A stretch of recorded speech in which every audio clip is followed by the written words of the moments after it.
Should we just jump into it? Let's just do it. Hey, everybody. Ain't nothing to it but to do it. That's what I always say.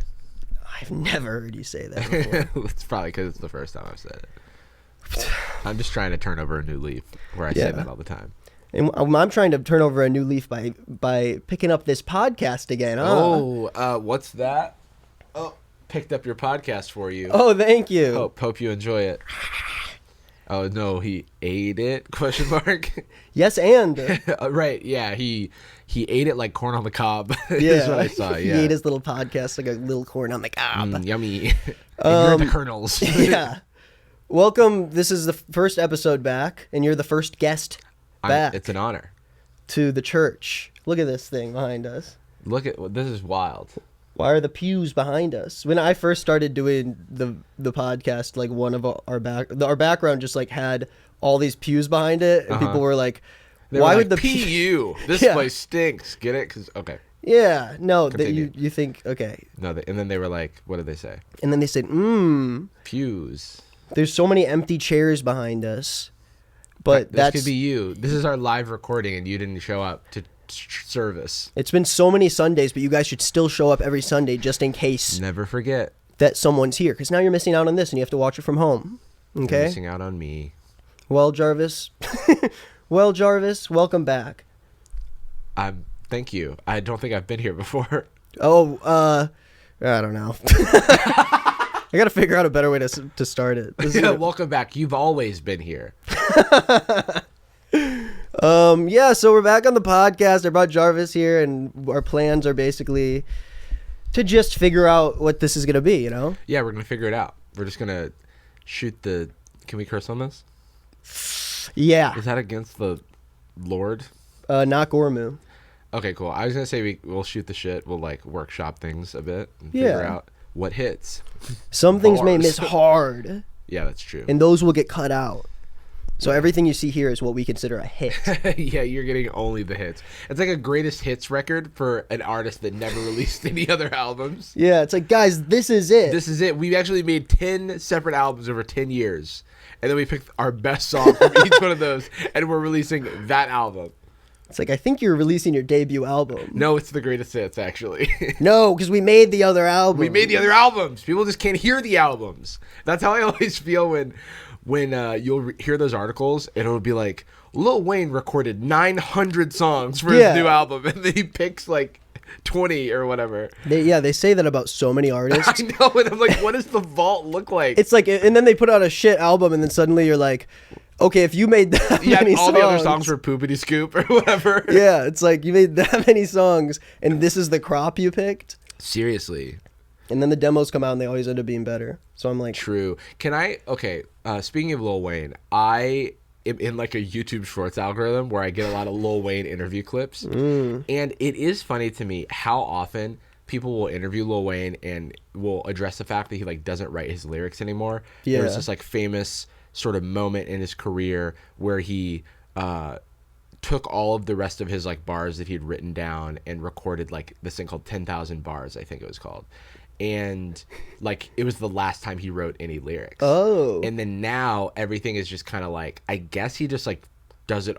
It's not a freestyle, but it's like he's workshopping it off the cuff, and he like memorizes it for the moment. Yeah. But then it's gone. And so sometimes he will do interviews where people ask him to recognize lyrics from his own music. Oh, and he like can't really do it. That's so funny. And so like there's one where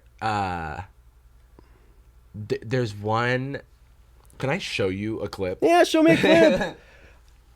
I'm also the one editing this, so like it might be a little rocky start, but I think keep certain things in.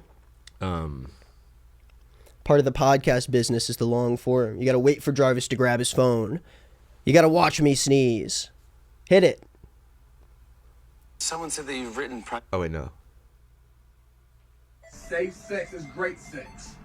Better wear latex. Because you don't want that latex that I think I'm latex. No!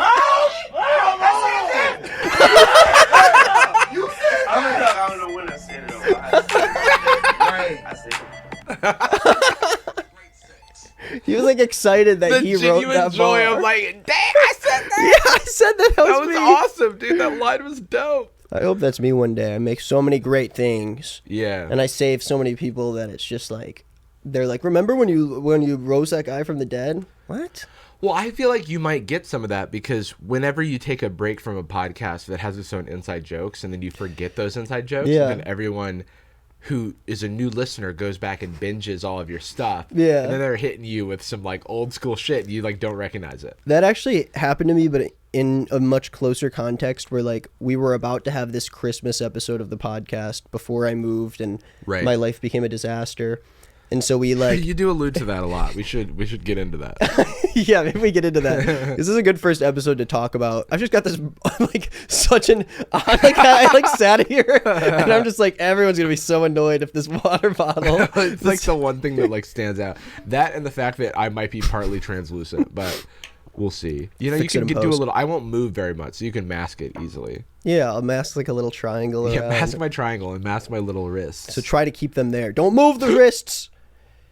But we had this Christmas episode planned, and we had our graphic designers like do a mock-up new picture of Gormu, and it was all these references were on it, and I was like, wait, why is there like a what are one of those things, those machines that pick things up? They go under. Oh and they pick it up. yeah, like a forklift. A forklift. They put a forklift in the back, and apparently it was from the episode we did with Chad. They were like, oh, that was like one of the things you guys talked about. I remember Chad told me she was doing your podcast, and then she told me she was going to send me this at some point when I did it. Oh, yeah, I remember that. Yeah, and I was like, okay. I liked, because I'd watched it, but I didn't give much thought to the fact that, like, if you were doing the show remotely, Yeah. you would have to, like, acquire your own gown. Yeah. But now you get one as a gift. You could have this back. Yeah, no, I'll probably take it back. I don't want to have to keep Thanks. buying new ones. No, every week. wait. Oh my God, thanks. What a great gift. Yeah, no, you're welcome.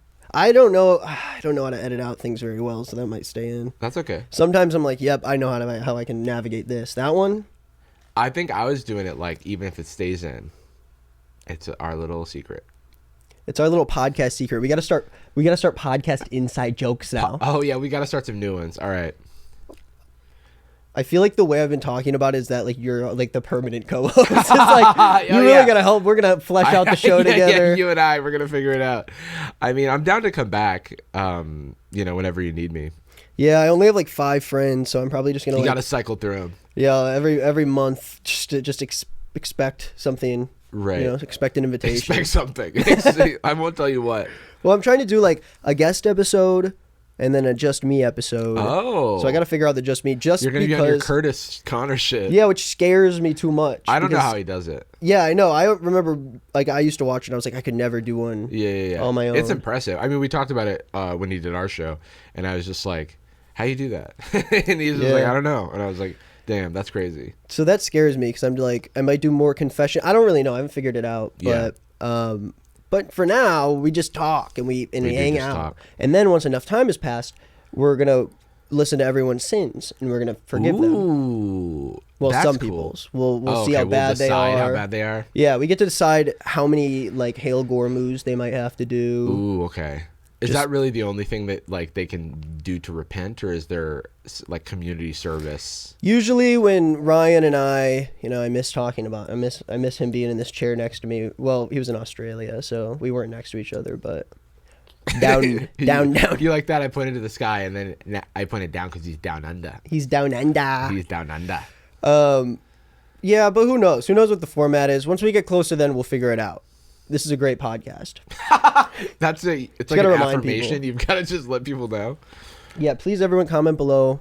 This is a great podcast. It's a great podcast. We're really trying to figure out the kinks here. You know what's funny is when you ask people to comment something, and then you forget that you asked, and then you see all the comments, it does kind of make you feel good still. Yeah, honestly, because people will put some effort into it. Yeah. And be like, one time I was like, say that you really appreciate the effort that I put into videos or something like that. Like, I don't even remember the context. Yeah. But I just remember every time I get a comment on that video, it's about, can we just take a moment to appreciate how... And every time. And I'm like, wow, thank you for that's taking really that moment. nice. That's really nice. So, what do you think happens when you die? I think about this a lot. I don't know what happened. What if I did? You're like, actually, I figured it yeah, out. actually, hold on. Thank you. I pull out a gun. I don't think anything happens, but that's not easy to. It's not easy to feel that way. Yeah. Because I think in my brain, if I were like asked on like a multiple choice test or something, what happens, I'd probably scribble the like nothing happens. Yeah. But what I would like to happen is some like reincarnation shit. Yeah. You know Do you what want I to be mean? like aware that you reincarnated into something? Not fully, because do you ever think about how annoying it would be? Have you ever thought like, oh, I wish I could go back and do like Yeah. certain things again? But then you have to like live every day kind of knowing a bunch of Yeah. stuff, and you have to like relive so much stuff That's to like true. get back. And then you kind of, it's like it feels like it would be a curse. Yeah. So maybe I want to have like little flashes or something like that. Like Dan flashes. Little flashes of your past. and you're Yeah, just like, little complicated patterns from my past. because I just feel like reincarnation's cool. I'm just like, once I'm gone and I'm something else, like, what's the difference between me and that freak? Right. Well, I mean, there's also the thing where, all the cells in your body are like not the same ones that you were born with. Like, because you things like replace Yeah. and stuff over time. And so like, what does it mean to be you? You know? 'Cause, Yeah, like, the because atoms technically that you're made you different. up are like have slowly transitioned out over That's time. freaky. So Yeah. the only really thing you can use to like scientifically explain that would be memory. I guess so, yeah. But then there's the question, and I that's like a Snapple fact. What I just said, I don't fully know the like scientific specifics of Yeah. it, so don't hold me to it. But Don't comment that. but if you do have more context, add it. But if I'm super wrong, I don't want to know about it. But I do think that memories are interesting because it does seem like it'll be at some point in the future, maybe it's distant future, you would be able to, once we've like fully mapped out the brain and know how to, like, how the brain stores things, Yeah. you would be able to like store memories in a digital context. And then it's like some Futurama shit where it's like, Yeah. you know, what's the difference between, like, are you if you're just like an AI with your memories or like a talking head or something like that? Yeah, one concept I tried to explain, like I had this weird like thing in my head a couple months ago where I was like, are memories like tied to like the physical things you did, or are you just like remembering that you did that? This is hard to explain. Every time I open my mouth, I'm like, that's what a memory is, though. Is you remembering the thing that happened? Right, that's where I'm at currently. But part of me I'm is here, like, I'm here to understand. Yeah, this is an example. Like, Okay. if I forgot that I went to an ice cream social when I was in elementary school, let's say I had no recollection of it happening, Right. or it's very blotchy, and then let's say I found like a journal entry of me at Right. the ice cream social, Right. saying that this thing happened. Yes. Am I remembering the actual memory, or am I just remembering that it took place and that you were at that place at that time and you felt those things? Like, I remember in that being really second sad. in that second example, are you remembering it, or are you just reading an account and then like to yourself taking it as truth? Your brain's like filling in the spaces where Right, you... because that is a good question. Oh, thank you. there Everyone's are- always called me an idiot. There using are that. like there's a term for this, and this is gonna happen a lot, where it's like I do find a lot of this stuff interesting and I end up like looking into it, and then I forget all of the proper nouns and stuff. Yeah. But there are like these manufactured memories. This is not the term for it, but it's something like that. And the same thing happens if you see a photo of yourself really young. Yeah. And then like as you go through life, I have this where I don't have a lot of memories from my very young childhood, but I have photos from some Yeah. of it. And then if I think back to my childhood, I think of those photos. Yeah. But I don't know if I actually remember that experience. Yeah, like I used to always tell my parents that I remember when they brought me to Disney World when I was like an infant, when I was like maybe 2. And then I remember that like there's just like a photo of me in front of the castle as a little baby, and I think I just like saw that photo and was like, yeah, I remember. Right, exactly. I was told that the first movie that I saw in the theater was Aladdin. And I would have been too young when that came out to form memories. Yeah. So I'm just like, I'll take your word for it. And then I also was told that my first word was ducky. Wow, But, that's awesome. I mean... I don't know what my first word is. Comment your first word in the comments down that below. is fun. Yeah. What if somebody's like, mine was fibronucleosis or whatever. Mine was Block. onomatopoeia. Nerd. Supercalifragilisticexpialidocious. There are no nerds in this church. Only jocks. Nerds in this church, for some reason, has the same cadence of love in this club. I want to make nerds in this church. Hey! In this church of Gormu. Look at all the pews. Look at them. Oh, shit. Look at all the pews. They're all behind us. So when did you come to the realization about, like, did you have a religious growing up, or maybe like a Jesus come to Jesus moment? So I actually did go to church a lot growing up, but I didn't know specifically. I think a lot of like my community and also just like black people in the South relate to like having like a Baptist upbringing. Yeah. Because that was the vibe. That was the vibe. That was the vibe. That was the wave. I'm feeling the Baptist church. And right I actually had not thought about like I don't know about the sort of sects of Christianity and like how a Baptist like differs from any other sorts. I barely know either. Yeah, and so but I was looking at, this is sad, but hey, you know, we're in the church. This isn't the right podcast for that. Sometimes fuck. You should have talked about that on Wednesday. Oh fuck, God. Yeah, listen to our podcast that we did with Nick on Sad Boys. I'll put one of those cards up there. Oh shit! Right. I always forget to put those cards in. I know. I'm just like end But screen. if you search it, yeah, literally. But I was looking at, so I wasn't raised by my birth family really at all, and I was raised by a family friend, but that was who I considered to be my mom, and she passed away when I was like 11. And I sometimes go back to her obituary, like, because there's an online record of it from, like, my hometown's website or whatever. And I looked at it recently, and it was like, oh, she was a Baptist and this and that and the other thing. And I was like, oh, right, Baptists. But, like, and then, like, what that actually meant to me was that I had to dress up in, like, a little suit. Yeah. And then I would go to church on Sundays, and then we would go to this buffet afterward with like I guess extended friends and family, like the group of people that were all going to church. There's this buffet place called Ryan's. Does your computer stop recording when it locks? I have no idea. Let me check. We're about to find out. Yeah, just better safe than sorry. Oh yeah. This is my own podcast anxieties. Yeah. And I don't have any. It's just me running the show in this very like. It's a low budget production over here. The church was closed, and we were still paying mortgage on it the past few weeks. And yeah. The Patreon.com/FC podcast. I think that's what it is. Damn. And that money has been the $2 tithes people are giving have been the only reason why we're open. Shout out to the Patreon. Give your tithes. Give your tithe of only $2. We don't ask anything else of you guys. So yeah, I just remember being very bored in church. Yeah. And then I also remember, I don't really know what my influences were that sort of pulled me away from church, other than it being boring and me being a kid and not wanting to do it, but then doing it because I had to.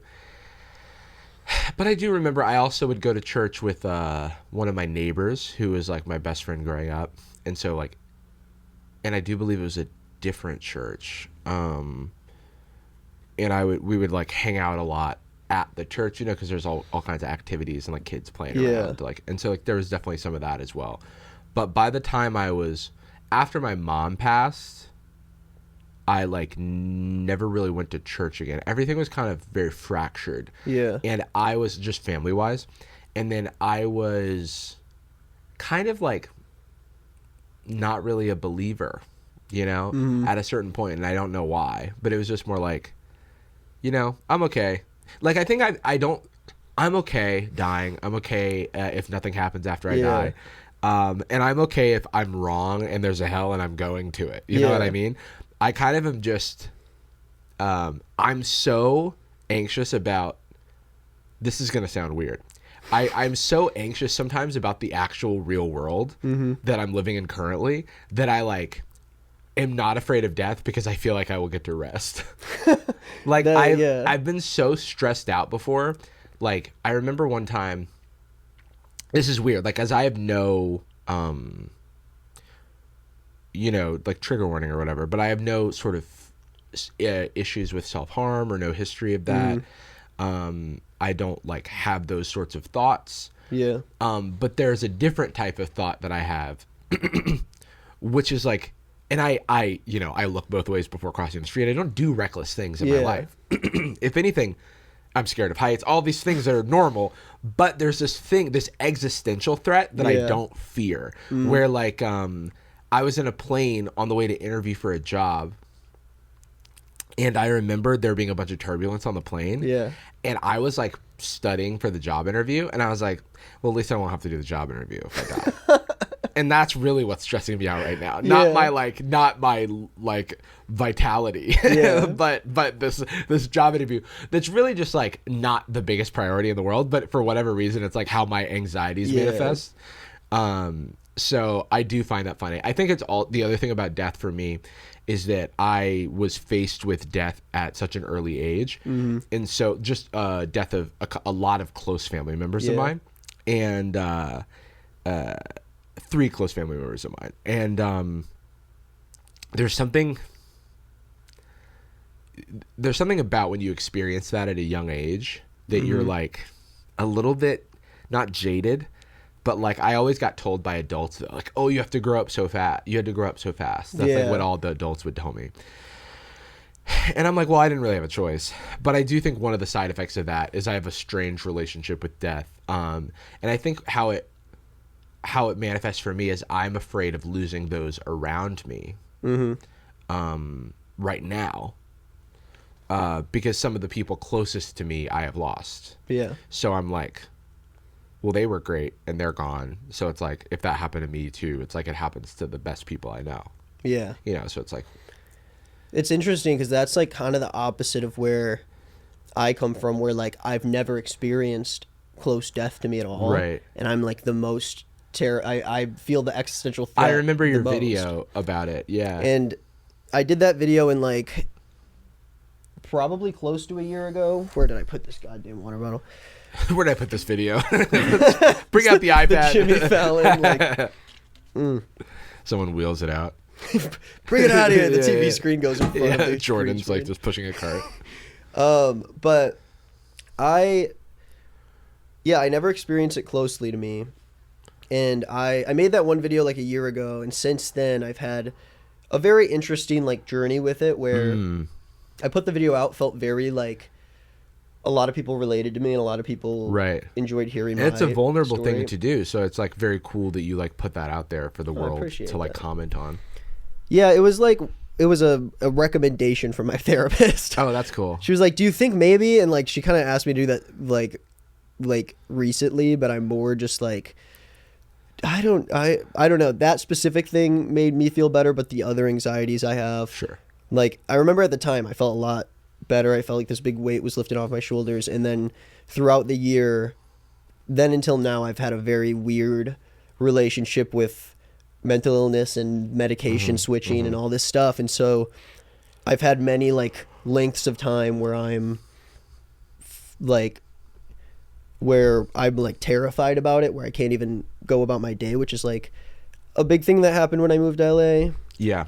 Like you know, a debilitating sort of like something something that prevents you from like doing things. Yeah, exactly. That kind of keeps you very like enclosed. Yeah, like that was definitely a while for me, and then it kind of comes and goes, but it's something that I at least think about basically all day throughout the whole day.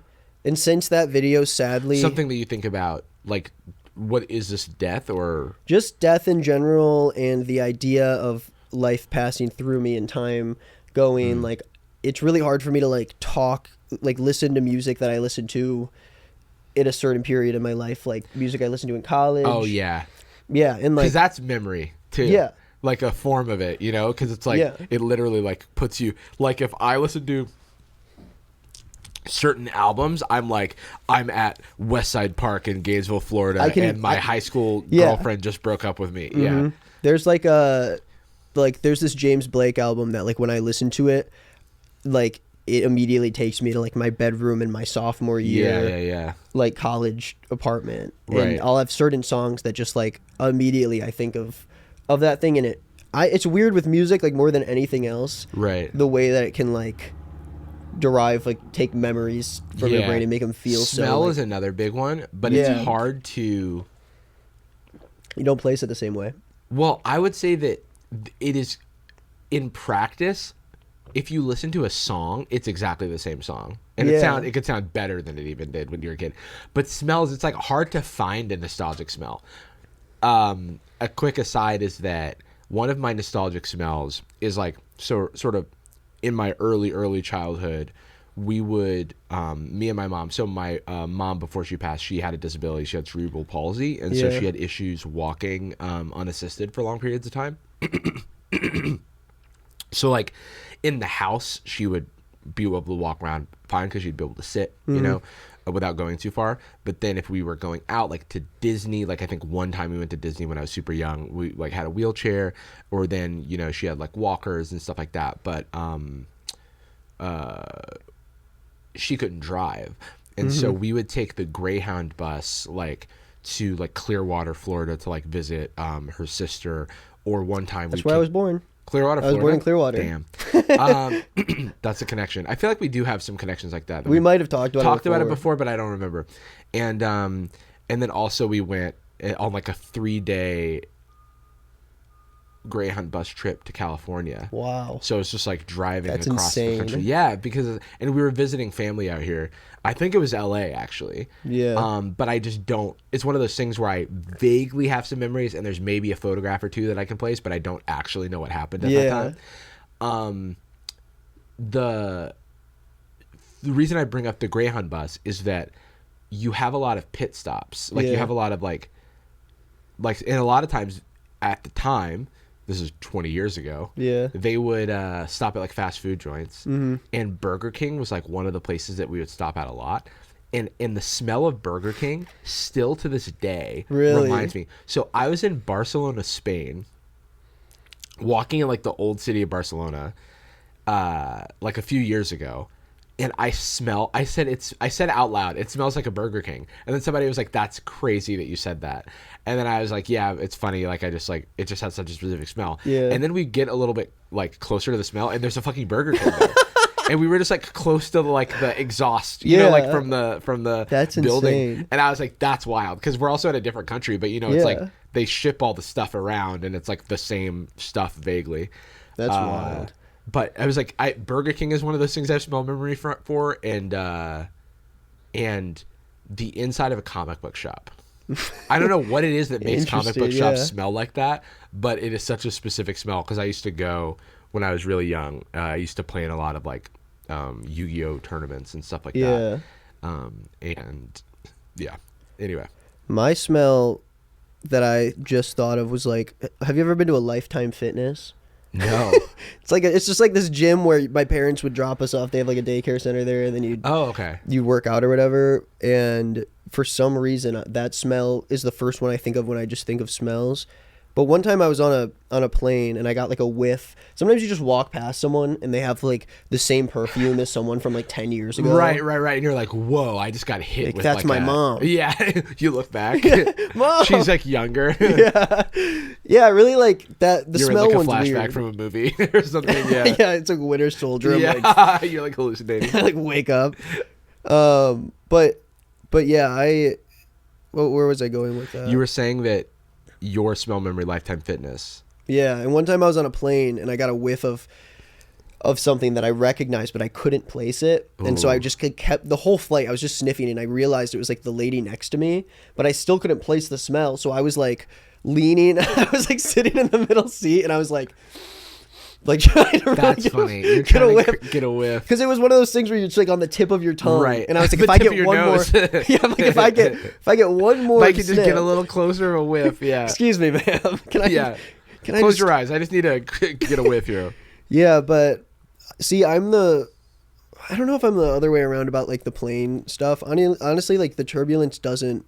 I'm not like a really fearful flyer. My whole thing is like which you could probably relate to is like I look at every situation as like this risk assessment, and it's like realistically, Yeah. you know, what are the things that like one thing I'm afraid of is I've never done like a cross country road trip. Okay. And now in a month I'm about to do that. Right. To go on tour. I don't know. Yeah. It depends when this comes out. I might already be doing it, but You're already facing that fear.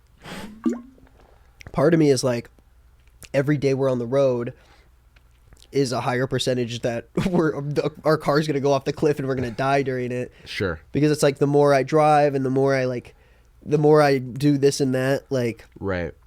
then the higher chance I have of like making a mistake and like I'm dying. Sure. I guess that's an extreme way of putting it, but it's like technically the risk is higher, but it's still a small.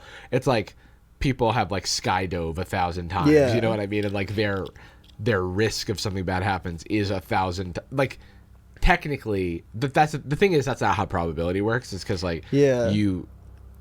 Like, so it's like once the things have already happened, it like doesn't matter. But like if you were to just say I'm going to do this 1,000 times, and you have 1,000 times the chance of it, the chance of something that bad happening is so infinitesimally It's still small so small. that it's still so small even when you add a bunch of time to it. Yeah. But I totally hear you. Like it's a much more, you know, you hit on this thing that's very valid, which is that cars are much more dangerous than planes. Yeah. And because of like how there's what's the bias for the news? Well, the negativity bias, but like basically we have tons of examples of like cars driving and not like we see cars every day like not being in accidents, but then you hear on the news about like plane crashes every time one happens. Yeah. So your perception of how common a plane crash is like really warped because it's such a rare event that you hear about every single one. And even though you're hearing about these like 1 in a million events throughout the world, like even if there's a plane crash in like fucking, you know, it's like still such a Eastern low... Europe or something that's related to like an ongoing conflict, it still is like reported on like, hey, a plane went down, and then you're like, oh, or you like watch a show where like a plane goes down, like Lost. Shout out Lost. I'm not. What sets you at ease when you're like having those concerns? It's an interesting thing because it's something I've been working on like my whole life, and now is the first time where I've had like a therapist for like longer than a year, where I'm like constantly working, and a psychiatrist who I'm like constantly working through that with. Right. It was tough. Like I've tried a lot of things because like when I say like throughout the entire day, it's like even I will realize just every moment throughout the day that when I'm even in interaction with other people, everything, the only thing on my mind is always like the idea that, you know, there's just like memories from years ago that like I think of, and I'm like, oh, it's just like that's just like back then, and it doesn't even feel like the same life. Right. And now I'm like, this is gonna be the same as that in like 10 years, and I'm gonna look back and it's gonna feel like it all just like happened so fast. Yeah. And so my biggest fear, I guess, is that like I'm still gonna be as afraid of it as I am now when I'm old. Right. And my hope is, because you hear like everybody, I've talked about this before, but like you always hear the whole thing that like old people, by the time they're old, like say they're ready to like move on and pass and all that shit. And that always just sets me at ease. But then I was watching Larry King's show. I don't know who he was interviewing at the time. I think it might have been Norm Macdonald.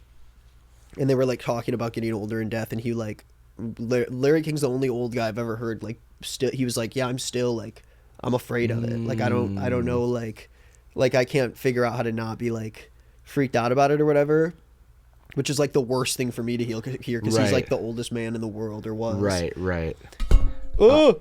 But you know, he's one person, but you know, but also he has a very, you know, he's kind of only been doing on camera interviews Yeah. for like 50, 70 years. I don't even know how long. Yeah. And so he's so in the routine that like he probably just is like, this seems great. I like don't want this to end. But you know, different strokes for different folks. I was gonna say something to you. Again, with a reference to something that I can't remember the name of. Humans have this tendency, and this is something I picked up in therapy, is like we are bad at predicting the future. Yeah. And a very common like thing with anxiety is to project the current moment into the future. Like this will be like this forever. When in reality, you're already taking steps to like work on that. Yeah. You know? So I think you kind of have to solve that by like, easier said than done, but by living in the moment, because you can't do anything about the future, or anything that you can do about the future you're already doing. Like you're taking the steps to prepare yourself and like sort of work on these things already. Like you're taking action. So you're doing what you can. Yeah, it's been a weird, like, I mean, part of this is also like something that I want to try, which is like being able, the more I talk about this, it might be easier and more like normal for me to like have those conversations and hear the different perspectives, because I feel like I'm always thinking about it anyways. We tried like a lot of different things. Like I have this little therapy box. It's like a shoe box with like stickers on it. And every time I'm like anxious about something, I like write it down. I put it in the box. Oh, that's interesting. And I'm like, now it's in the box, so I can't worry about it anymore. Oh, that's actually that's a really sweet idea. I think well, I guess one thing I was going to talk about that's interesting is like something that I've done more as a novelty thing, but has had a meaningful impact on me, is like sending a letter to yourself like 6 months in the future. Yeah.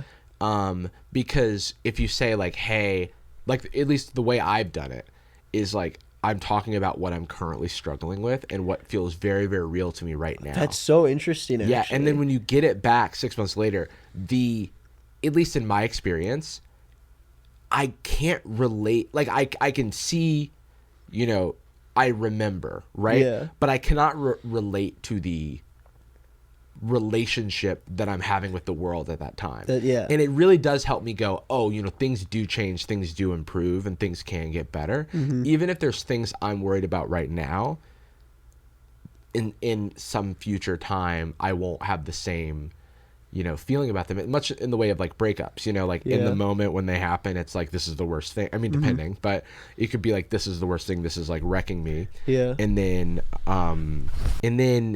you, my mic was like all that seamless cut wasn't very seamless. you can mask it. I forgot what I was saying, but, oh yeah, breakups. So like like I sometimes go back and read, and I don't journal. I want to get back to journaling. I want to get back to meditating, which is something I'm terrible at. People with ADHD, I think, are like famously bad at meditating. I'm always terrified of it. Anytime someone recommends it, I'm like, boring. I'm too bored. Yeah, no, literally. That's been my experience as well. But these are things that like I want to get back to, like sitting myself and like really like, I feel like I've been on autopilot in a way where I'm just like, I don't feel like I'm growing as much as I want to in areas that aren't super easy for me to grow in. Yeah. But one thing that I have really found valuable in the past is like, I have these old journal entries from when I was going through X, Y, and Z thing. Mm-hmm. And the way I'm writing about it, it's like, it's so intense. And I'm like, oh, you poor thing. You know what I mean? But it's like, it's going to get better. I wanted to ask you, because your video on death makes me think about the sort of later, like I don't know how long you've been dealing with OCD or like knowing that you've had OCD, but like if you feel like those two things are connected. Yeah, my OCD has been more derived from like physical tics I've had since I was younger, but at the same time, the repeated obsession is basically that I'm, at least from what I understand, it's like the repeated obsession is with death and being uncomfortable and not feeling like you can sit still, and the compulsion is like a lot of different things. I feel like most of the physical compulsions come from me feeling uncomfortable just in a physical sense. Like I scratch my neck, I readjust myself, I switch where my legs are. But at the same time, I have a very recurring theme of death where it's either me worrying about me getting old and dying, or worrying, especially lately, about other close people in my life dying, because I haven't had that before. And I'm like, how do you navigate like having no control over whether or not something just like horrible could happen to your life? And how do you like it's like, how can I prepare for something that is like, to me, is just impossible, earth-shattering? Like it would just be, that would just be it for me. I mean, to be completely honest, you like can't prepare. I mean, I guess you can prepare, but I feel like that's maybe not a way to live life. Like, I'm not a doomsday prepper, so if like doomsday comes, I'll just die. That's fine. I like don't need to like live in a weird Last of Us situation. That seems like boring. Like, I'm like, that's not really my beat, you know? That's like, I'd rather it's not my beat. It's just not my vibe. You know what I mean? I'm like, okay, you guys got me. Like, we had a good run. But you know, when my mom passed, that was like the closest thing to like my entire world turning upside down. And I think will surprise yourself with the resilience. I think just humans are, well, one, you have support coming from everywhere. If something like I'm not like no one, as far as I know, no one in your immediate family or life is at any like sick or at risk of anything. We're all good. Everyone's good, but we're talking about a hypothetical. And it's like, well, one, there's like support that comes from everywhere, places you least expect it. And then there's also just like there's a human resilience, I think, to, you know, overcoming, because, you know, we as a society have had to deal with loss and have had to cope with loss. And like, it's something that we have emotions, you know, that are like, we're meant to experience and help us process, and feeling those emotions is very valuable because it really instills in you the impact, you know, the positive impact that, you know, what has been lost had on you. But, you know, I don't want to say that it's like, I feel silly saying like, well, on the bright side or on the other hand, because it's not like it's a good thing. I think it's okay for things to be bad. I think it's okay for something bad to happen. But I guess the silver lining in it is that you like you're forced to like recenter yourself and realign your priorities and really like be gracious and have gratitude for like the people that are around you and the people who, you know, you care about and the people who care about you and stuff. And it can bring communities closer. It can bring people closer. Didn't happen for me. No, no. I mean, I think for me, I was kind of, I think I've kind of been like a little independent since then, because I didn't have an amazing relationship with my caretaker after that. And there was someone who I did have a good relationship with, but I wasn't with them 100% of the time. And then there's like my biological mom that like, you know, I had a relationship with as well, but it's just like nothing was a replacement. And that's another thing. It's like, you can't replace these relationships. And that sucks. But like, this is not to diminish anything, but life literally goes on. You know, it's like you have to, you do continue, like you adjust and you cope and you like find a way to soldier on. And, you know, you can become stronger from it. You can become, I mean, I am very proud of who I've become. I feel like, you know, I'm very, I think that my mom and my, you know, cousin and my aunt who all passed would be very proud of who I am today. And I think that like the lessons that they instilled in me and the relationships that we had are something that like I think about a lot. And I probably would not think about them as much if they were like as easily accessible to me. So there's no like easy answer to that fear. But as someone who has like sort of dealt with it at different stages of my life, going from like when I was very young to like when I was like in my early 20s. You know, it'll be okay. Yeah. You know what I mean? Yeah, I think it's been like a weird year since then, because it's been so like rocky with how it's been going. Right. And my goal is to not be thinking about it all the time. Yeah. Because I feel like that's my biggest issue, is that I can't, no matter which situation is like I'm in, I just find a way to like work my brain around the idea that like I'm gonna be gone at some point. And the more you think about it, it's like you just like fall into the loop of like, what's the point then?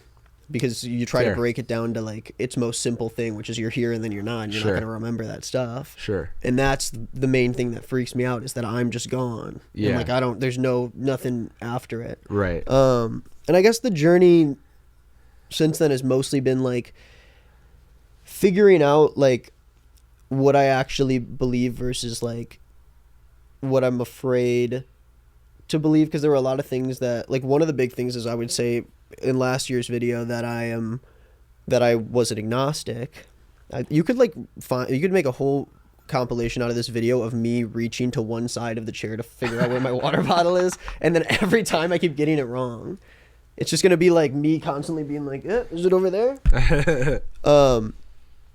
But Nick looking for his water bottle for 2 straight minutes. now that's all lowercase title.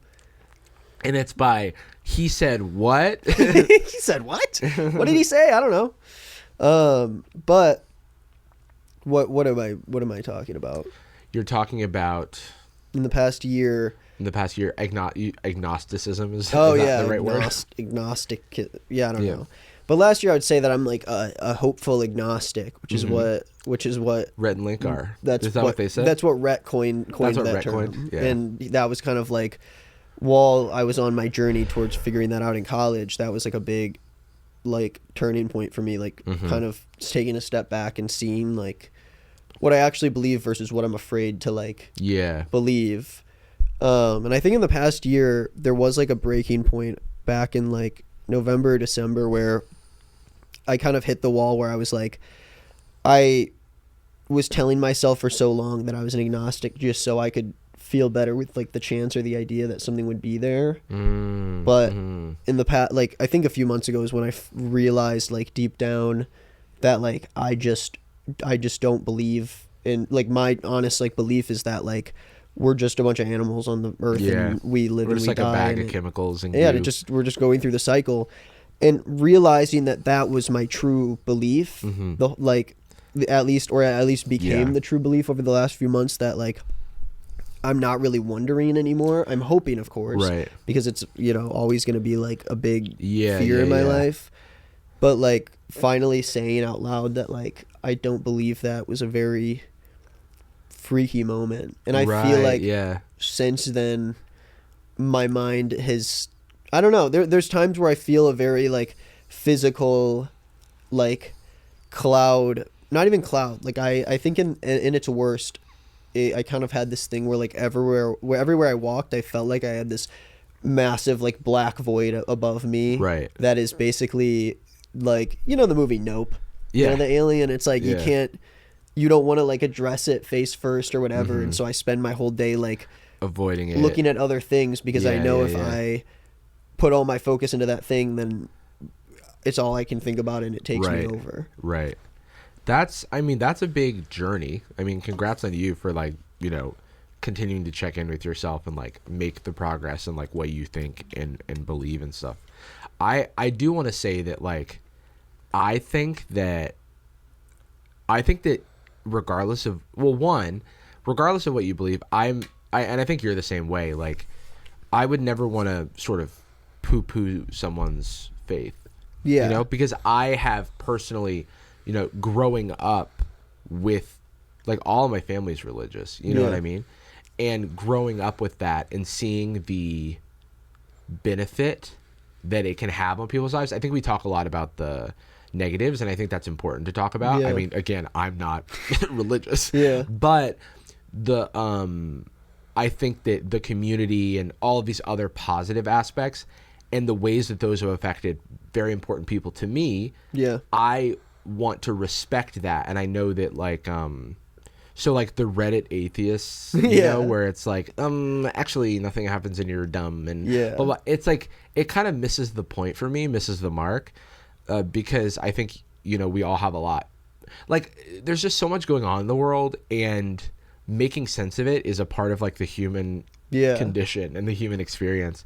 And I don't think that it's hard for me to think less of somebody for coming to whatever conclusions they've come to. That being said, for myself, I actually think it's quite beautiful that like life has occurred on this planet. You know what I mean? And I think it's very interesting that, like, how many questions there are and how many things we don't know the answers to, and how vast, you know, the universe is. And like the Fermi paradox, I think, is interesting. Are you familiar with that? No, I'm not. So that is like the essentially the odds that there's like life out there are like so high, like that it's a mathematical certainty in theory. But that it should be a mathematical certainty. But then why the paradox is, why haven't we seen any sort of evidence of this? And there's a bunch of different like theories for that. I think I have heard of that, like the list of like they would have attacked if this and that, and like Well, it's like it like one thing. Hank Green actually had a video about this recently.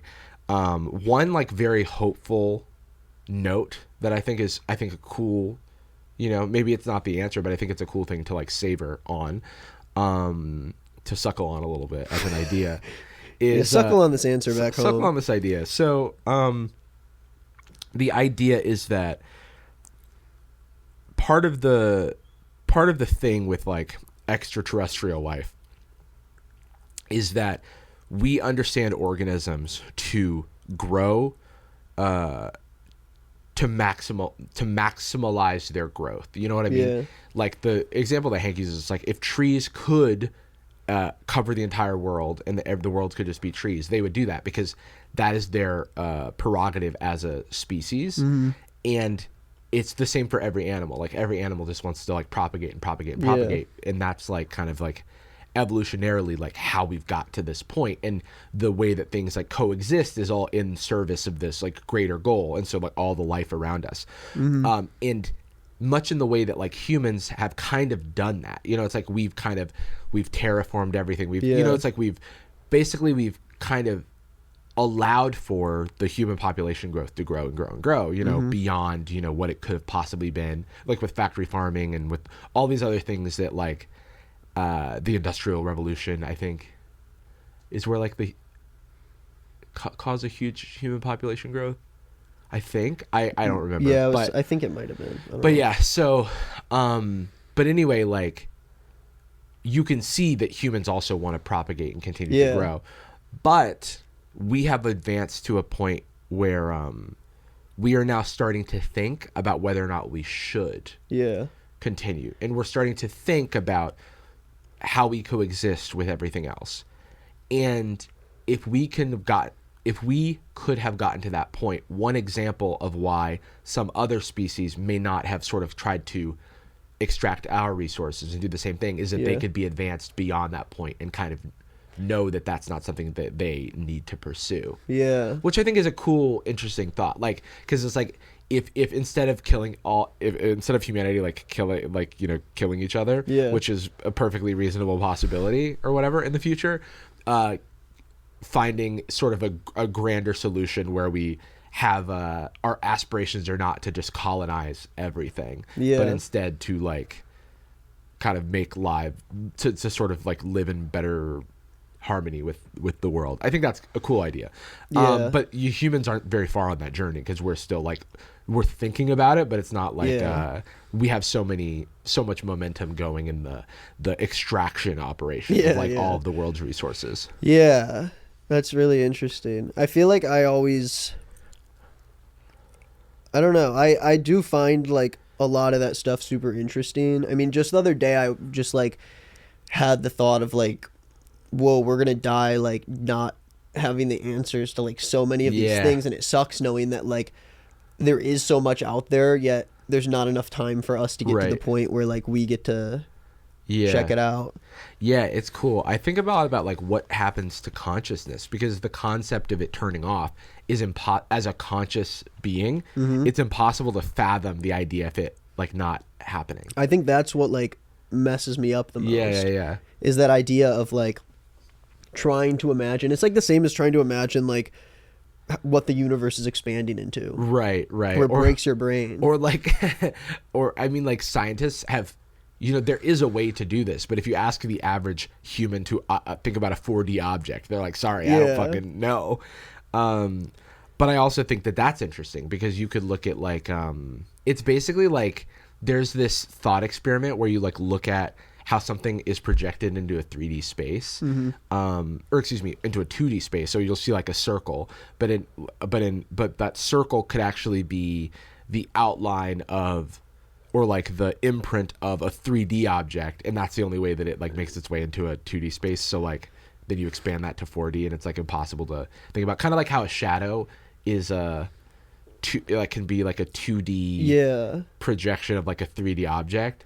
And so if you were like looking at a bunch of shadows, those could actually be representations of like, 3D people.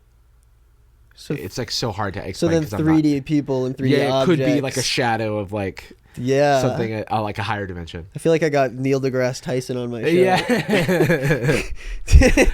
It's like, it's so funny, because this is the type of stuff that I will like casually like just consume, and then I never talk to anyone about it, and then I'm like, I don't have the words. Exactly. Like, I'm like, I like truly, it's all in your brain. It's all in my brain, but I'm not writing it down, I'm not like studying it, so I'm going off vibes.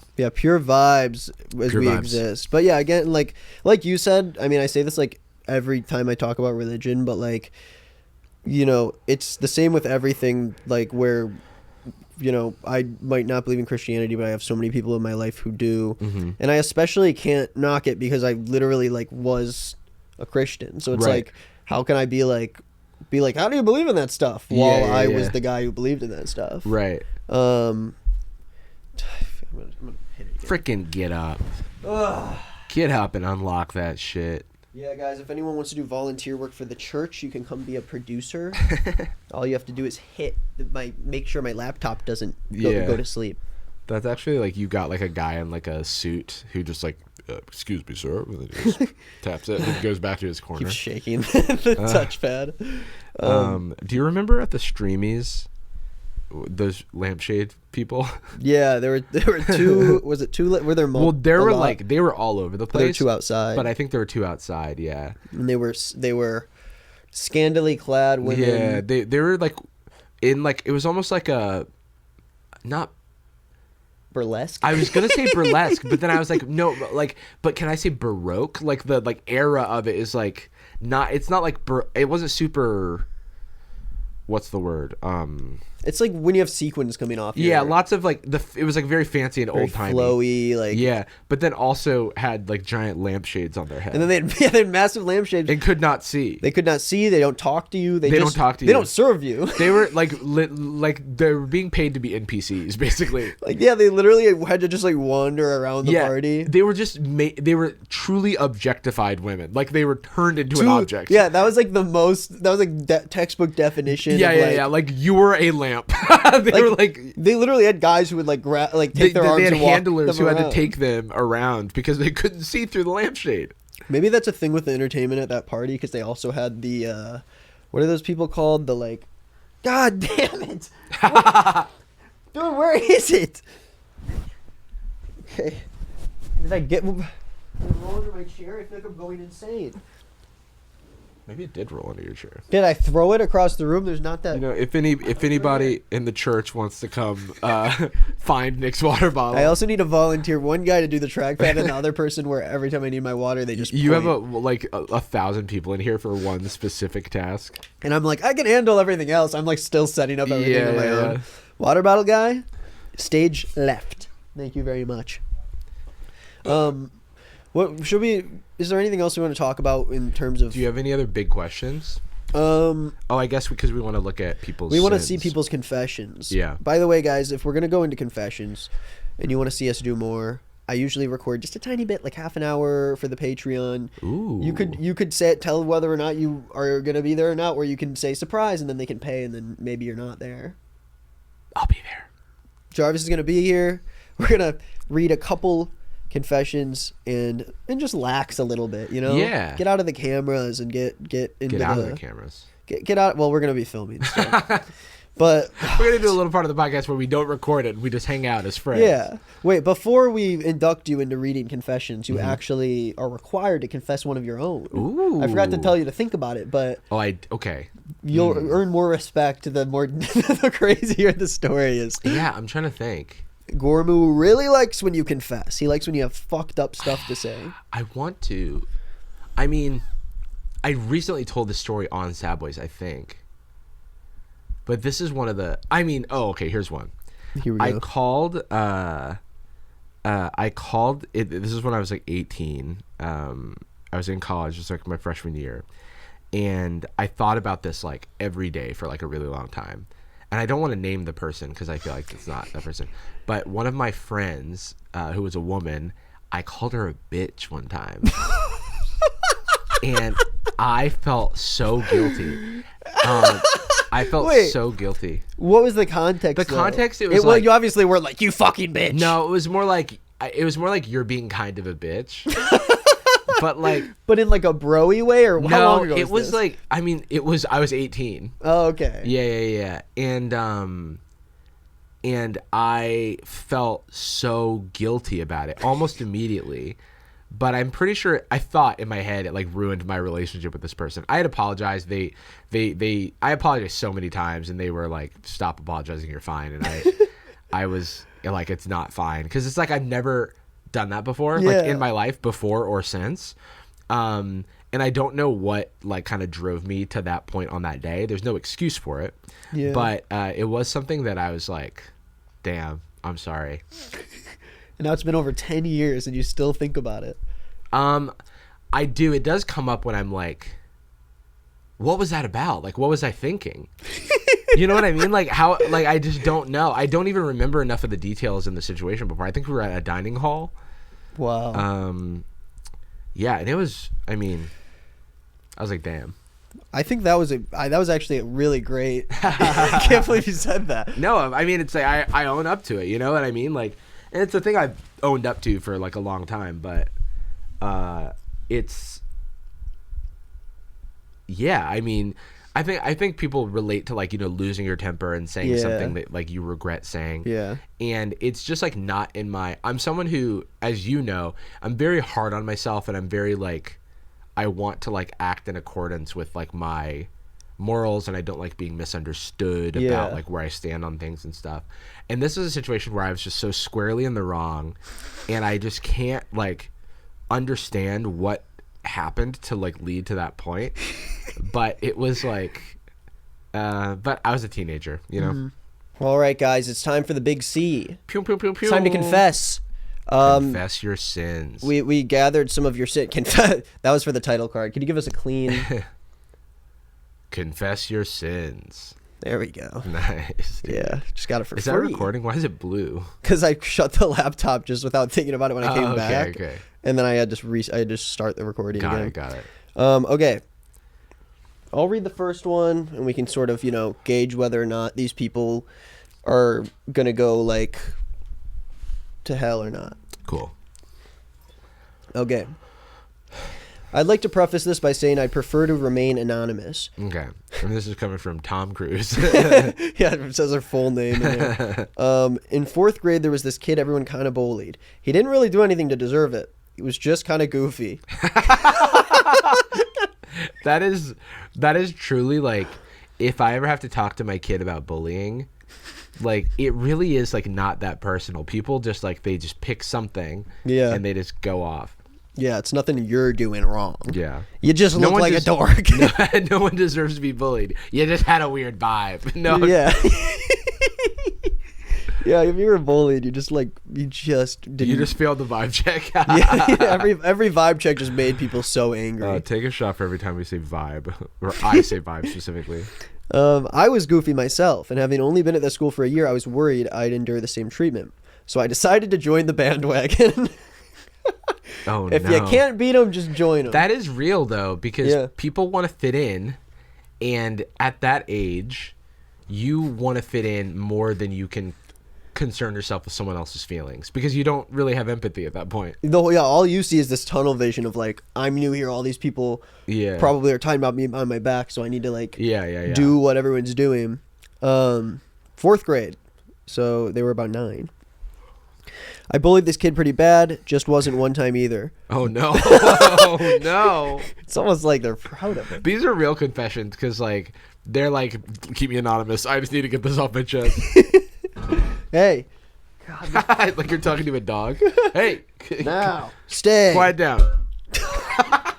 It's like a Foley set. It's like, What is "Dude, happening? there." It sounds like it has a mind of its own. It's like going down the stairs. It's like, do you have stairs over there? Oh. Okay. The worst thing I did is what I'm confessing today, but I regret all of it.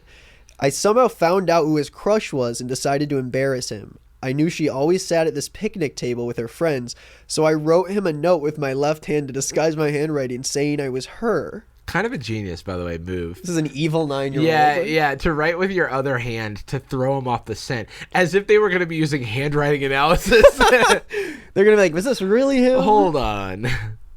Okay. So they wrote, I know you like me. Come meet me at the picnic table at recess if you want to be my boyfriend. I slipped the note inside his desk on the way out to lunch. This is pure evil. Dude, sometimes I think about like things that happened to kids, or like Yeah. things kids did to teachers, or just like in general back in the Yeah. day.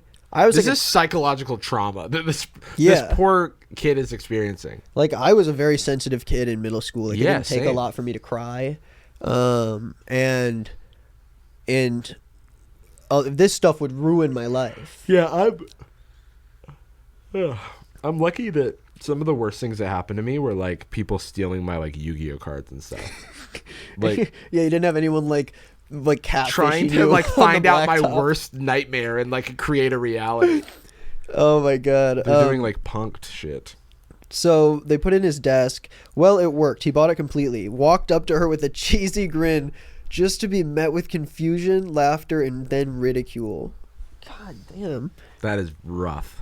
What is this water bottle? Can someone please make like a super cut of all the times I'm looking for this? All the way over. Oh, it's like when it was. Oh yeah, when it was rolling. I have such a dry mouth today, and I like keep needing water because I'm like talking also. Yeah. I should not have smoked that Jeter on the way to breakfast. Let's just say that. Okay. Smoked that what? That Jeter. What's a Jeter? Like Derek So- Jeter? Jeters are like the new. I could grab one downstairs. I don't know stuff like this. This Yeah, is let me not teach my- you a little bit of my. Yeah. In the church, this is what we call. Oh shit. So- We call smoking a Jeter. We'll get back to the confession. Jeters are like kind of, basically, you know how you like. I was gonna say, you know how you go to a dispensary. Like, you don't, I mean, I've you've been to in one. dispensaries, yeah. Um, I guess for context, I'm not really a weed guy. I mean, I like sometimes, but like I have weed at my house that I haven't given a single thought about consuming in the past like 6 months. You know what I mean? yeah, and I'm the opposite where I'm like, I'm out. I bought some 2 days ago and I'm out. But what am I talking about? Oh, the Jeter. So you usually go into a dispensary. It's like the only way I can I just put it behind me so it's not in the camera, but I know where it is. Yeah, that's safe. A lot of times when you go into a dispensary, a big thing that's like different from alcohol to weed is that the consumer base is much less brand loyal than they are when it comes to something like cigarettes or alcohol or whatever. Like, people know what drink they're going to get and people know what cigarettes they're going to get. But with weed, a lot of people are just, they go in there and they get the flower that looks good, and it's never like, oh man, this brand did this again. Yeah. And one of the only brands that has been able to do that is Jeters, because they're packaged well, the baby Jeters are what I usually get. They're Cool. packaged. Now you can get like is your influencer meal. Like it's gonna be like go to the dispensary and get I want the Nicky Snot, and it's Yeah, it's exactly. a couple of baby Jeters in a candy, like a Nerds rope or It's in some a shit. Ziploc bag. Yeah.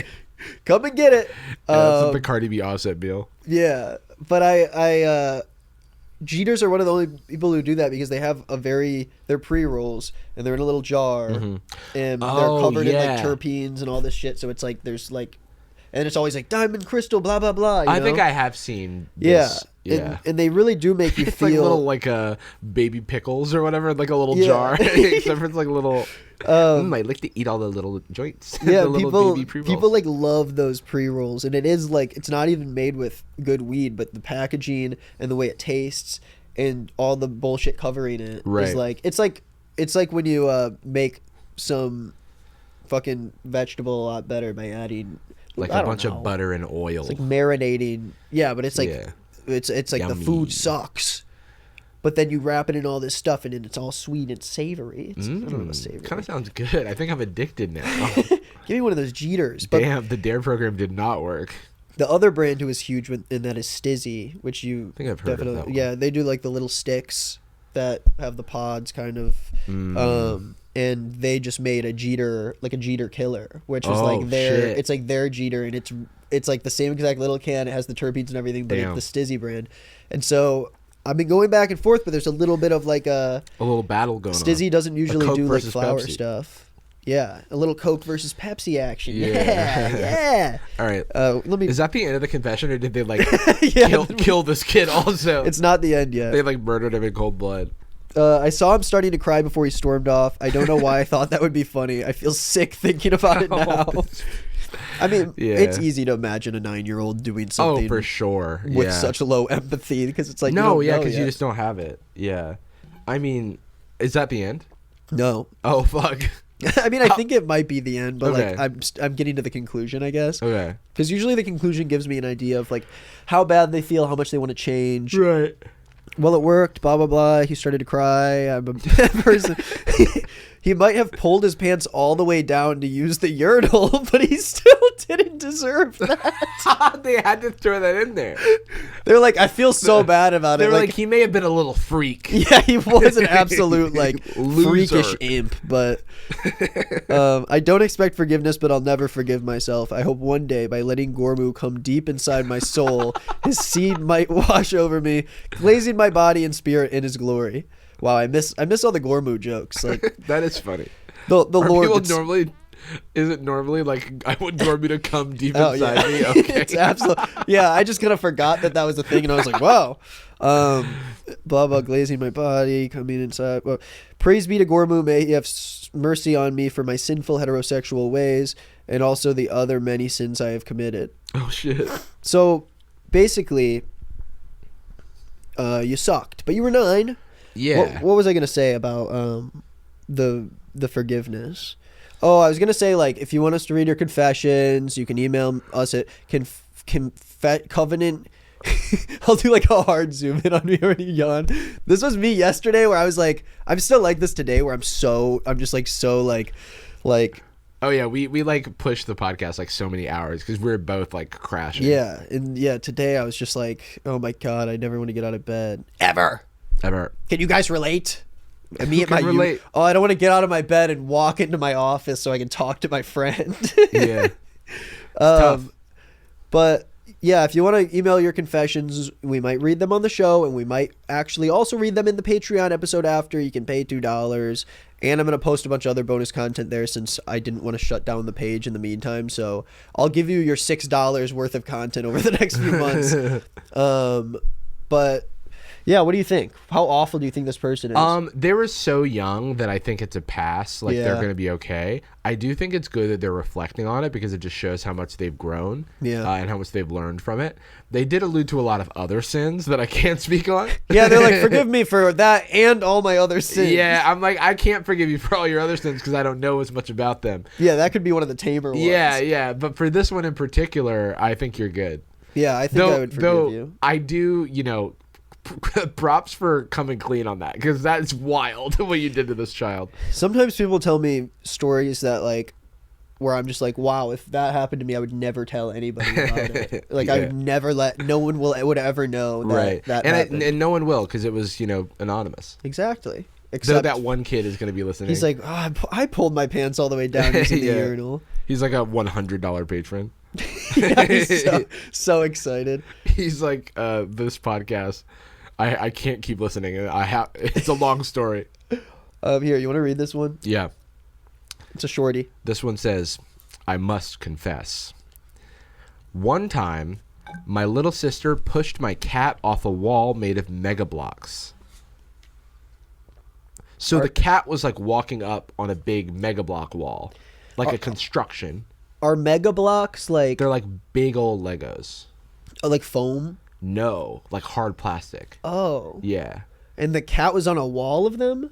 Yeah, because like imagine if you just had big Legos and then you built up a wall. How big are they? Like I do think they're like, I think mega implies that they were like pretty large. the biggest? I think that like if memory serves, hold this. If memory serves, I think they could be like a block could be like this big. And so if you had like 100, you'd have like hundreds of them probably. And so you could build like big constructions. Yeah, I see. And so imagine if you built something maybe a few feet tall, and then your cat's like, I would love to be on things, because cats do that.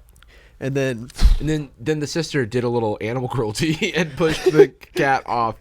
One time, my little sister pushed my cat off a wall made of Mega Blocks. So I tore off a big chunk of blocks and threw them directly at her head. Now you have an idea of the scale of the Mega Blocks. like a Godzilla, like grabbing a building. I felt really bad because she's like 8 years younger than me. Oh dear. That is a crazy age. How? gap. Yeah. Wait. What age are you? This person's 25. And they're like, I lost my cool yesterday. Yeah, I'm like every age I was you playing do. with my Mega Blocks. Because if it's like 14 to Because you have to be 6, young enough to be playing with Mega Blocks. Yeah. And it's 14, you're like too old and know better to do that. Yeah. And then they're only 6, but then if you pull it back, it's like Too far. They haven't been born yet. it's like 10 and 2. That's Yeah, even yeah, yeah. messed up. Then my dad told me a story of a time he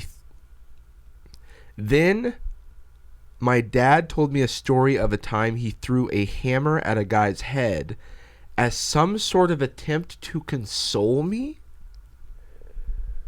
So wait, he was consoling you for throwing the block at your sister's head? Or console her about something else. Like, don't throw things at people's heads. What could console? In what circumstance could you only be consoled by your dad throwing a hammer at someone's head, which could kill them?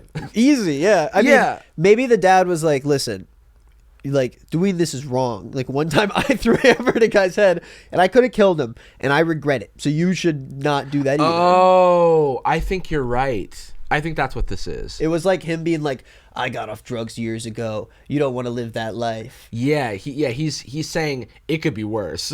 You could be but throwing hey, a hammer. mistakes happen. But throwing a hammer at a guy's head is an attempted murder, I would Yeah, call that's it. a sin. And throwing Mega Blocks, while you're in both situations, you are throwing something. I don't think they're the same. So your dad's going to hell is what I'm saying. Yeah. And then you're fine. But we are curious about the age because that's a big enough age block. No pun intended. I thought you said we're curious about the AIDS, and I was like, when did AIDS come into the We're conversation? curious about the age gap. No, we're curious about the age. We are curious about the age gap. Where does it keep going? Stop. It's on your body. No, it's not on your body. This is insane. I Yeah. feel like this whole podcast has just been me going, huh? Oh, Yeah, it's here. It's over here. I'm just like, how old was the little sister? Because, while the dad is for sure sinning by throwing a hammer at somebody, if you're throwing Mega Blocks at like a 2-year-old, that could cause some serious damage because their head's still soft, Yeah. I don't actually know if their head's still soft, but like it's a weak head. I could kick a 2-year-old's ass. That's what I'm trying to say. I think it's the idea that the Mega Block is harder to break. It's like the diamonds. You have to have something stronger than a to diamond scratch. Yeah. to scratch it. Yeah. So if you can throw a Mega Block at a regular person's head because they got a nice skull, Right. a little baby with a soft head, it's like you're trying to hammer nails into like Jello. Right, but then also there's the thing where if you're, I don't think a child would be throwing a hammer.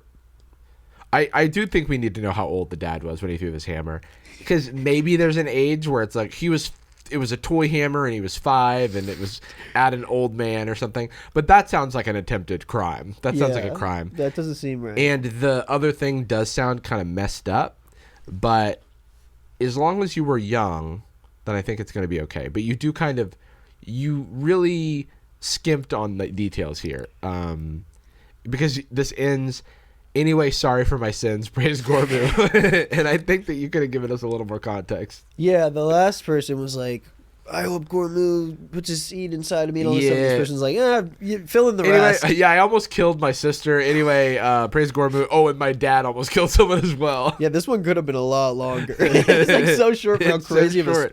Like, I have so many questions. Okay, let's do... What's the recording at? Oh, it's at like 1:20. So we definitely have enough. Maybe we'll end on this one. Let's end on this one and then we'll do some more. For like the Patreon. This one, Patreon, we'll do however many more. Someone I was reading one of the like emails. I don't really normally read them. I think Dev read through these, but like 5 minutes before he started. But I saw one where at the end it was like, please don't put this in the Patreon episode. And I was like, it's like, don't tell me where I'm going to put it. Though I do get it. Like, I don't think we're going to put regular pen pals in the like paywall then essentially. We'll just have separate the ones you read. Pen pals. Yeah. But here, it's a lot more simple than that. And the Patreon's $2. Who cares? It's $2. Unless it does matter, then just don't. Anyways, let's do this. My mouth is so dry, so I gotta get water before we go to do Patreon. But if you hear any mouth noises, just... When I was a kid, maybe 7 or 8, there was a group of kids in my apartment complex. There's also an issue with these where people they don't know how to like grammar. They don't know how to do the grammar. So you want to do that again? Because you were just because it sounds like you don't know how to do the grammar either. You don't know how to do the grammar. There was a group of kids in my apartment complex who used to bully me relentlessly. Oh, here we go. Another sob story. Another bully sob story. Sounds like a bully over here. I'd always be overly nice to them. For context, the way the apartments were set up was rows of townhouse-style units, so each unit had its own front yard, but all the yards were sent... Okay, they're giving us too much information. This is the opposite of what the other person was doing. Okay. Where it's like, I'm in a family of attempted murderers. Bye. Anyway, bye. So one day they were all playing outside, and I was trying to play with them, but they wouldn't let me. With the way it was set up, my front door wasn't too far from where we were playing, and after many mean comments, I guess I just had enough, and I got up, went to my apartment, and to the kitchen, and grabbed a knife. Okay. Okay. It is getting awfully close to that territory. Shit. Oh, my God. I'm going to assume no fatalities happen, but let's find out. The suspense is killing me, no pun intended. I ran outside waving the knife around in a blind rage. Oh, no! And screaming at them. They were 7 or 8 at the time. I can't remember exactly what I said, but I went into a blind rage, screaming at them and threatening them. My mom came running and screaming after me, trying to stop me. I remember they all started screaming and scattered and ran away, and I felt super cool and never really felt any type of remorse. Now, what if I told you that was the end of the email? That is some serial killer shit. They were didn't say I did it anything and else. it felt great, and I have no remorse. And I just wanted to tell you about a cool time that I was an awesome, cool guy. Yeah, that one was just bad. No, you don't get forgiven. Bad. No, that's just bad. No, yeah. We don't even need to. Wait, so that's blind rage. Blind. Just That is wild. slashing. That's crazy. I guess that happens. That's wild. Just imagining the 7-year-old's like, I've had enough. Yeah. Oh my god. That's bad stuff. Don't do that. That's horrible. But with that, I think that's a great ending. No forgiveness to ending the podcast. Wait, that is how the email ended? No, I'm not kidding. That's how it ended. I thought when you said, "What if I told you that's how it ended?" I was like, haha, yeah, that would be crazy. No, that's literally how it ended. Like, oh, this person's sinning for real. They are not forgiven at all. The last sentence is literally, I remember they all started screaming and scattered away and ran away, and I felt super cool and never really felt any type of remorse. Yeah, so that last line is the reason that you're not forgiven, because you didn't feel any remorse even today? Yeah, when you wrote it, you're like, man, I You're still like, don't this feel was kind of anything. sick, actually. When I was in a blind rage with a knife at these 7-year-olds, I was kind of popping off, actually. Yeah, I went crazy. Anyways, I went guys, sicko mode in my courtyard or Yeah. whatever. remember to do your prayer. I don't know how much of like, listen, guys, leave in the comments. You know, the show is going to be working out the kinks for a while. I'm sure we'll have Jarvie back in a little bit, but we're just trying to see.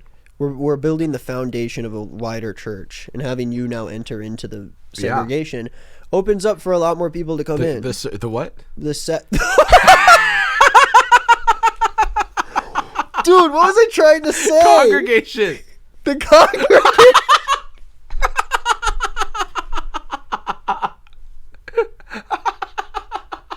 That's insane that just happened. And as you looked at me, it like all clicked together. 'Cause I didn't even catch myself. You said it, and it took me a moment too, and I was like, let me just make sure I heard that correctly. Oh, you gotta do an instant replay. Instant replay for the Me Instagram going, reel. Didn't the Metal Gear Solid sound? Okay, the congregation. He said it again. He can't Why? turn it off. Listen, And he feels no remorse, and he thought he looked cool when he said it too. yeah, I felt no remorse about saying that. Yeah. Now that you've come into the congregation, it depends. I don't know how much of the original, because there's a lot of people that are probably going to be upset that we're not doing the same things we did in the we had traditions, but now I'm trying, I think there's so much to talk about that the traditions, I feel like, It's like a New Testament of sorts. yeah, like we're rebranding the church. So if you guys have any things that you want to suggest for the show, let me know. And other guests too. People that you'd like to see more or less than Jarvis, just put, Yeah. I'd like to see blank person Yeah, more or like less. Jarvis sucks. I'd rather like to see this person. Yeah, that's the maybe format. when you change the format, there will be followers of the old church that will splinter off and do their own podcasts. So there's like different sects. Yeah, kind of like in real life. Yeah, it's like a denomination. Yeah, different denominations of the podcast. And I'm sort of like taking on this new modern progressive look. Right. And bringing in people and talking about different ways of life, while other people are going to be more like, I liked when it was just Gormites. Yeah, exactly. But my goal is to really wrangle a lot of people in and then hit them with the heavy, and then hit them with all the church stuff while they're stuck. Well, they're stuck and they can't get out. They can't take off their headphones. But hey, I thought this was a pretty good first run through. This is a fun time other than the segregation moment. That ruined it for me. Up until then, you're That like, and the other thing I asked you to cut. yeah, don't talk about that. Anyways, thank you, Jarvis, for Thanks coming for on the having me. show, brother Jarvis. And I should have called you Brother Jarvis the whole time. They're gonna hate me for that. See, let them know in the comments, everybody. And yeah, again, we're gonna continue in the Patreon after the episode. Do I have anything to plug? Great question. You should listen to our episode of Sad Boys. Yeah, it just came out. Just came out as of recording this. Sad Boys podcast. You can find that anywhere podcasts exist. And it's Anywhere. a video podcast, but you can even watch the video on Spotify if you want. Yeah, this one's not a video podcast; it's only audio. This is more for the vibe. No one's gonna see this. The green screen. You just film the whole podcast in front of a green screen for an audio show. And then like seasons into it, I'm like, this is what the setup looks like. And we're all in robes the whole time. It's been like this beautiful like construction. It's like you've got a whole crew and everything, and you've Cast and never crew. actually released video. But yeah, anyways, praise be. Praise be. Let's pick this up at the Patreon. Let's pick it up.